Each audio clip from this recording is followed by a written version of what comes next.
mana barna. Allah ka dube mu duk masifu ka yo kaudawa. Rayuwar mu tana wani hali ga kasar mu cikin wani kunci. Allah ka dube mu dan zamani ka ji tausayi. Allah ina roƙon ka jihar mu Zamfara kawo ɗauki. An tashi hankulan mu an kashe yayyan mu da baki. An kashe bayan Allah malaman da ba sa yin tsaki. An kore dabbobin mu an hana mu noman gonaki.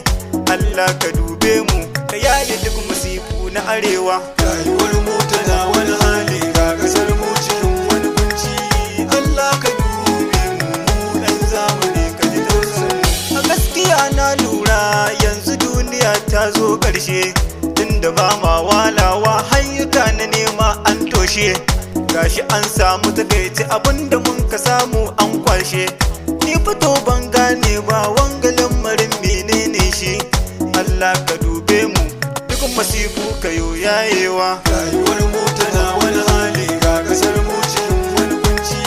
Allah ka dube mu dan zamani ka ji tausayi. To mu dage da salati ɗan uwa mu riƙe la haula. Kar mu soma yin bacci kun ji to mu yi roƙon Allah. Sai mu kama du'a'i jama'a idan mun yo sallah. Allah abun roƙo ne duk mu miƙe mu daina kasala.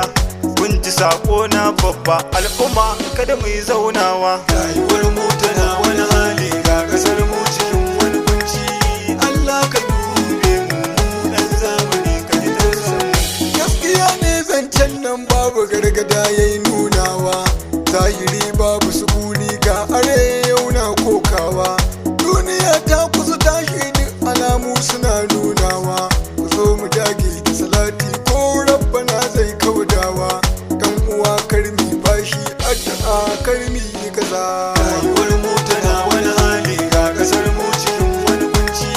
Allah ka dube mu dan zamani ka ji tausayi. Hargitsi yayi yawa shin wai ina za mu sanyo kanmu.